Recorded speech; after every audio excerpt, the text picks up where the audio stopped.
Tea in the Dark, Episode 2.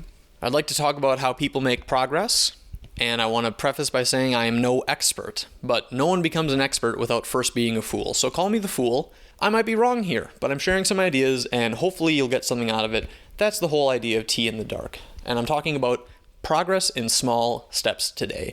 I'm sure you've heard ideas like, oh, well, to move a mountain, you must start by going stone by stone, or building a building is brick by brick, and that's how progress usually goes. And I think a lot of us get stuck as young people, or struggling people, or just as people, wondering how we're going to start. I myself had some ideas I wanted to share, and I just bam, head first into trying to write a book, which was intimidating, and it didn't work out the way I wanted to, and I've put that on hold.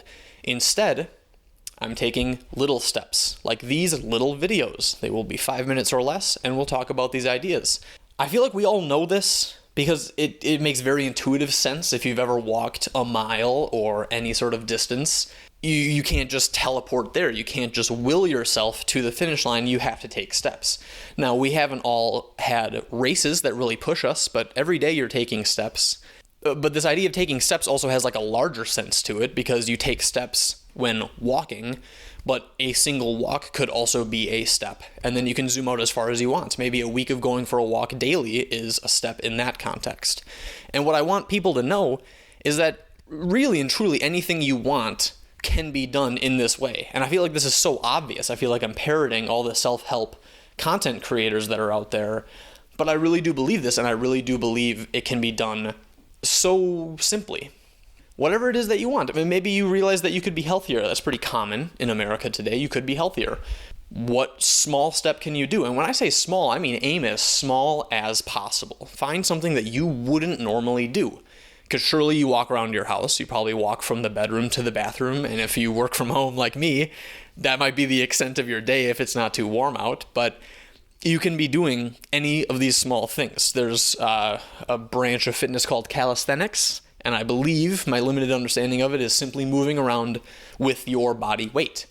So you don't have to worry about going to the gym. You don't need to worry about fitness wear. You can just get on the ground and do a push-up. If you're concerned about form, Google it. All of this is free. You really can do it.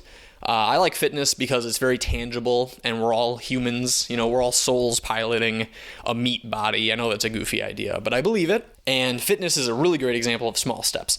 Other things work too, though. If you are fixing to be a content creator, as I am, you can take small steps. And that, by the way, is exactly what I did. I thought, what is the smallest possible thing I can do? And it's these videos. I'm literally just talking into a mic, and I'm recording several videos all in one day, so I have a buffer to create more. And then I'll find some basic video to put over it. I think tea would be appropriate on my back porch. As a final idea, the larger the step, the easier it is to say no to. I am very aware of my own limited willpower, and I think we all have, different base stats for willpower, but in general, the harder something is, the less likely it is to get done, especially if it's unnecessary, because if you've ticked all your boxes, why try harder? It's very hard to get past that. But if you have an easy step in front of you, like what's the excuse not to do the easiest possible thing? Because I found myself, oh, that'd be a great idea for a video. Oh, that'd be a great idea for a chapter in my book. Oh, I should do this. I should do that. I went to university for game design, so I think about making games a lot. But then it never happens because you really only see the finished product. So here I am producing content with the minimum possible skill. I have a microphone, I have my ideas, I have my voice. That's it. I'll sit down at a computer later and make the most basic video possible.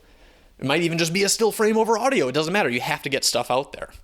As a final thought, I don't know who said this originally. I'll link it in the description when I figure it out, because this is all off the cuff. All improvised, by the way, no script. If you are consistently producing content for 2 years, you don't know who you're going to be afterwards. Like, you wouldn't believe who you are. So, producing content is not everyone's goal. It's my goal with this local project, but it could be anything. So if you do something regularly for 2 years, who knows who you could be? So 2 years, you probably got 2 years. If you're listening to this, I bet you're not on your deathbed.